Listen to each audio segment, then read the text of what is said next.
آپ بات کرنا تو بسم اللہ بولنا، صلاۃ و سلام کرنا، اور مجھے مختصراً طریقے، میں نے بے عزتی کسی کی بھی نہیں کی نا.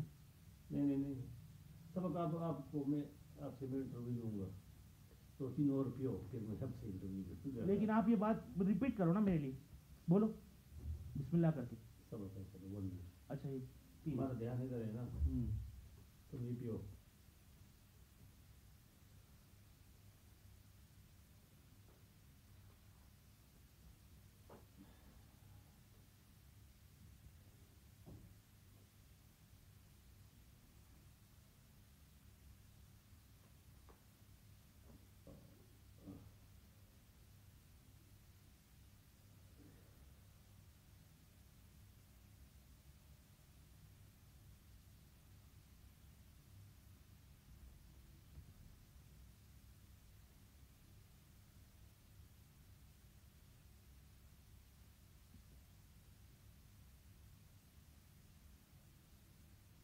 صحیح بات کی نا میں نے. نہیں آپ جو ہے نا سوچ سمجھ سے بات کرتے میں بات 3 موضوع پہ کر رہا ہوں نا. دیوبند کے علماء، دیوبند کے اہل حدیث تینوں کی بات کر رہا ہوں. اور یہ بھی آغا خان صاحب جو اسماعیلی شیعوں کے ناظری شیعہ اسماعیلی ہیں نا، ان سے تو پتہ نہیں اپنے فرقے کے علاوہ کسی اور بندے کو فائدہ ہی نہیں دے سکتے یہ لوگ. تو ہاں وہ تو ایسے پتہ چلتا ہے، پتہ ہے ایسے پتہ چلتا ہے کہ کون سا گروہ حق پہ ہے اور کون سا گروہ ضلالت پہ ہے. کیونکہ ضلالت پہ ہوگا نا وہ کبھی دوسرے مسلمانوں کو پیسے نہیں دے گا. بالکل. لیکن جو حق پہ ہوگا نا وہ بولے گا، جو ضلالت پہ ہوگا حق پہ ہوگا وہ سب کو دے گا. بولے جس نے لا الہ الا اللہ بولا ہے اس کو ملے گا. تو یہ سلفی جو لوگ ہیں، صحیح ہے نا، یہ شیعہ لوگ ہیں، اور خاص طور پہ یہ اسماعیلی لوگ جس سے قائد اعظم بھی منسلک تھے. قائد اعظم شیعہ تھے نا، بوری تھے. یہ بوری تھے یا اسماعیلی تھے، دونوں میں سے ایک تھے. لیکن اس کو نماز پڑھنا بھی نہیں آتا نا. جب وہ آیا انگلینڈ سے آ گیا نا تو لوگ نماز پڑھ رہے تھے تو کہہ رہے گوڈ ایکسرسائز اس طرح کی. اس کو یہ بھی پتہ نہیں تھا. لیکن میں تو قائد اعظم کو اسلامی طور پہ تو نہیں گستاخی کر رہا نا. نہیں صحیح ہے. میں تو صاف صاف یہ بات کر رہا ہوں نا کہ مولانا اشرف علی تھانوی، مولانا زکریا خندلوی، سب کو مجھے نام یاد ہے. مولانا محمد زکریا، مولانا الیاس، یہ شیخ عبداللہ بن عبد الوہاب، اور عبداللہ ابن عبد الوہاب، سوری محمد بن عبد الوہاب، محمد بن عبد الوہاب. ہاں. یہ کون تھے اور کس مسلک سے اس کا تعلق تھے اور کس قبیلے سے تھے؟ آپ مجھے پہلے وہ میں آپ سے ابھی ہاں پہلے میرا وہ تھوڑا سا اچھا بات سنو. اس وقت میرا دھیان آپ کے اوپر نہیں تھا نا. ابھی میں بس ابھی اسی بات پہ میرے کو واپس لا. میں اس ٹھیک ہے. میں آپ سے ایک کے بارے میں پوچھتا ہوں. پہلا جو ہے نا بسم اللہ الرحمن الرحیم، اللہم صلی علی محمد. یہ عبد الوہاب یہ کون تھا اور کدھر سے آیا تھا؟ یہ کیا کام کر رہا تھا اسلام کے لیے یا کس قبیلے سے وہ تعلق رکھتا تھا؟ محمد بن عبد الوہاب علماء جب وہ بغداد میں ہوتا تھا نا تو یہ علماء کے خاص خلاف ہوتا تھا. جو آپ کے مساجد کے عام علماء ہیں، یہ بولتا تھا کہ اسلام کی ایک سخت ترین جو اسلامی طریقہ ہے نا وہ اپناؤ. نرمی سے نہیں ہوا. نرمی سے نہیں ہوا. ابھی میں آپ کا بات سمجھتا ہوں، آپ ہمارا سمجھو بس. اور یہ اس مطلب یہ ہے کہ ابھی ایک اس طرح کرتے ہیں نا، جہاد کا موضوع چلاتے ہیں، ایک تبلیغ کا موضوع چلاتے ہیں، ایک مطلب یہ سیاست کا موضوع چلاتے. یہ کیا کر رہا تھا؟ یہ سخت قسم کی اسلام میں جو خوارج ہوتے ہیں نا، یہ خوارج تھا یا نہیں میں یہ نہیں کہتا، لیکن اسلام میں جو خوارج تھے نا، مسلمہ کذاب سے پہلے وہ ایک بندہ ایک دو لمبے لمبے ہاتھ والا تھا، ایک گنجا، وہ رسول اللہ کو الٹا ڈال رہا تھا. تو یہ جو خوارج تھے اس کی کچھ شان اس میں ہے. یہ نہیں کہتا کہ میں خوارج ہے. بھائی سمجھ آ گیا. اور یہ جو ہے دوسرا کیا نام ہے، مولانا الیاس رحمۃ اللہ علیہ، جی یہ کون تھے؟ مولانا الیاس یہ ان کے جو شاگرد تھے نا، جن کے ساتھ ہاتھ پکڑ کے یہ اپنے گشت پہ جاتے تھے، وہ میرے استاذ تھے تبلیغ جماعت میں امریکہ میں. آپ سمجھے، جو یہ میوات کے جو سارے کفار مسلمان کفار ہونے لگ گئے تھے نا، اس کے ساتھ جو یہ جاتے تھے وہ یہ تھے ہمارے مسجد کے جو امیر تھے نا، اور پورے امریکہ کے جو امیر ہیں وہ ہماری مسجد کا ہیڈ کوارٹر تھا. آپ سمجھے؟ یعنی کہ جو بندہ بنوری ٹاؤن گرو مندر پہ رہتا بھی ہے نا، اس کو فقہ کی باتیں کچھ نہ کچھ آئی جاتی ہے، کیونکہ ہر وقت فقہ کی، شریعت کی، سنت کی، حدیث کی تفسیر کی باتیں ہو رہی ہوتی ہیں وہاں پہ. بالکل ایسا سمجھے؟ وہ ریسٹورینٹ پہ بیٹھتے وہ بھی سن لیتے. ایسا سمجھ.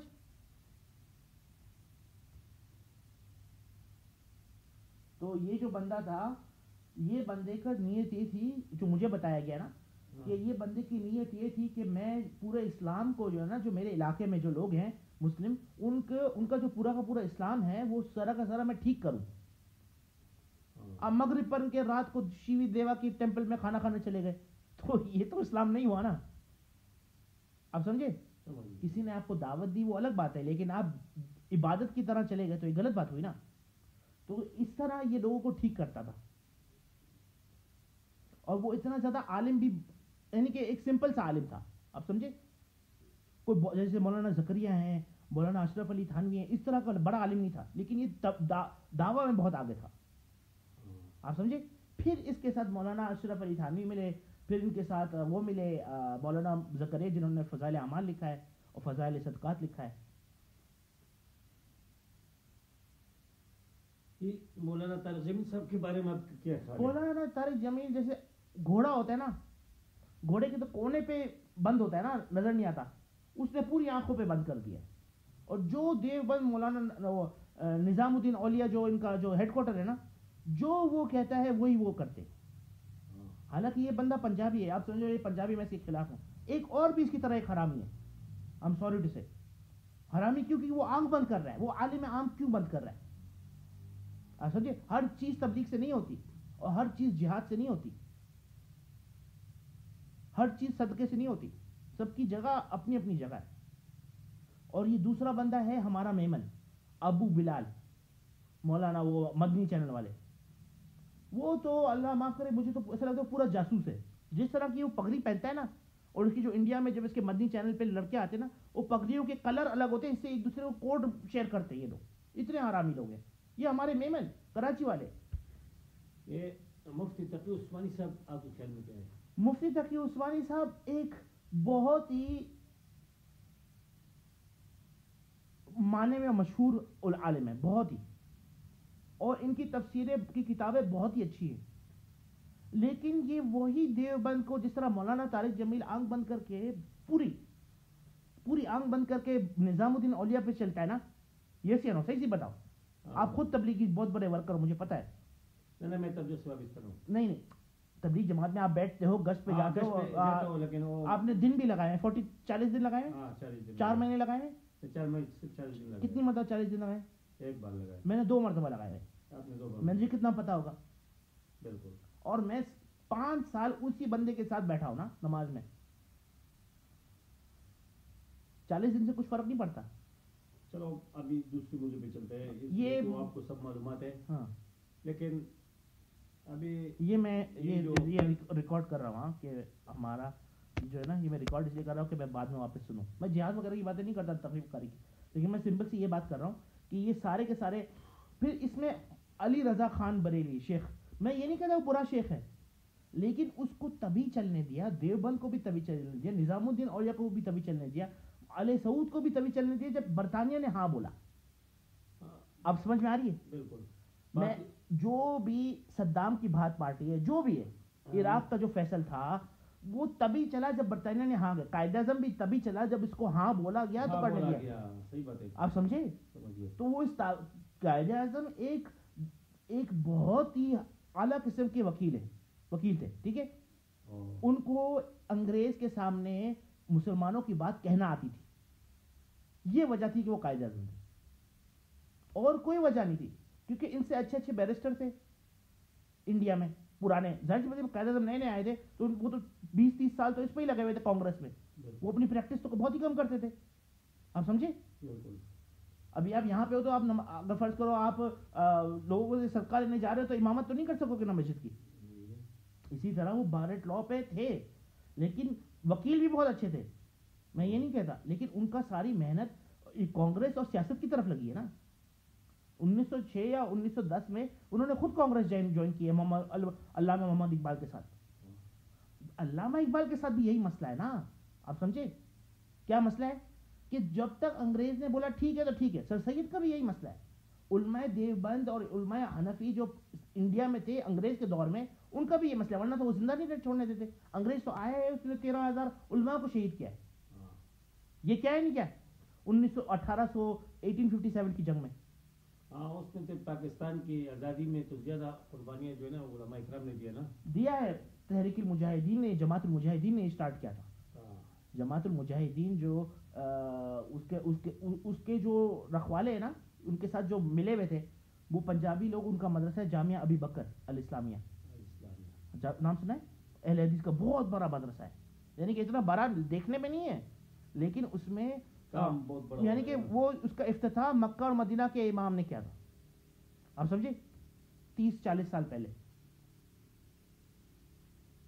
لیکن مسئلہ کیا ہے کہ یہ ساری کی ساری تحریکیں انگریز کے ہاں بولنے پہ ہی چلی ہے نا.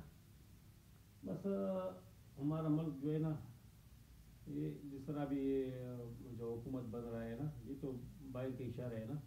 ابھی دیکھو آپ, ہم 20 مونڈ لائیں نا, تو آپ کا دل جتنا بھی ہو کیا یار میں حماد کو ہے نا, یار میرا اتنا مدد کیا ہے, اس کو میں نا مالبرو پلاتا ہوں, لیکن آپ نہیں پلا سکتے. آپ کے ہاتھ میں ہی 20 وہی ہیں. تو جو اسلام کا کٹ کٹ کٹ کٹ کر کے یعنی کہ پورا گائے ہوتا ہے نا, اس کسی کو گائے کا سر کھانا پسند نہ ہو, بولے یار کسی کچرے میں ڈال دو یا کتے کو دے دو, آپ سمجھے. جیسے کل ہم نے پراٹھا کتے کو دے دیا, اسی طرح ان کو وہی بولا گیا ہے کہ یہ کرو, یہ کرو گے, کیونکہ انگریز ہر کسی کو اپنا کتا سمجھتا ہے. بات صحیح ہے نہیں؟ صحیح. اور میرا تھائی لینڈ سے نکلنے کا مسئلہ بھی یہ انگریز تھا پیچھے سے. اصل میں انگریز اور یہودیوں کی چال ہے نا کہ مسلمان لڑکوں کو آگے نہ, کیونکہ جو میرا بات چھوڑو, فرض کرو بلال ہوتا ہے, وہ ہائی اسکول کر کے کالج میں جا کے کوئی بہت بڑا بزنس کر لیتا ہے تھائی لینڈ میں, تو بڑی بات تو بلال کی تو ہوگی, لیکن یہ بھی تو ہوگا نا کہ پاکستان کا کوئی لڑکا گیا ہے. پاکستان کی نظروں میں کیا ہے, سب سے غریب ملک ہے, سب سے کرپشن ملک ہے, سب سے زیادہ دہشت گرد ملک ہے. یہ بھی یہی بولتے ہیں نا.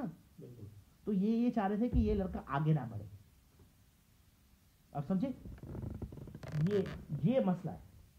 اب انگریز نے دیکھ لیا, کیونکہ انگریز میں گوروں میں سب سے انصاف دل ہے نا, وہ امریکی ہے. جس کا دل انصاف کی طرف سب سے زیادہ جاتا ہے نا, یہ نہیں کہتا وہ اس کا دل انصاف ہے, لیکن انصاف کی طرف جاتا ہے.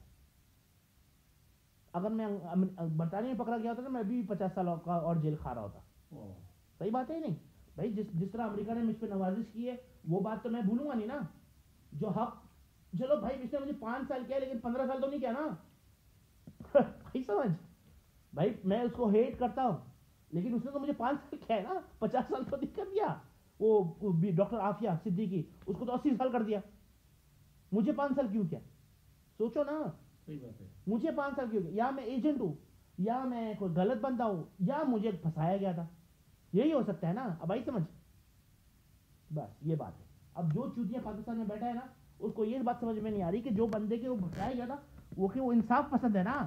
آپ خود بولتے ہو امریکہ انصاف پسند ہے. بالکل.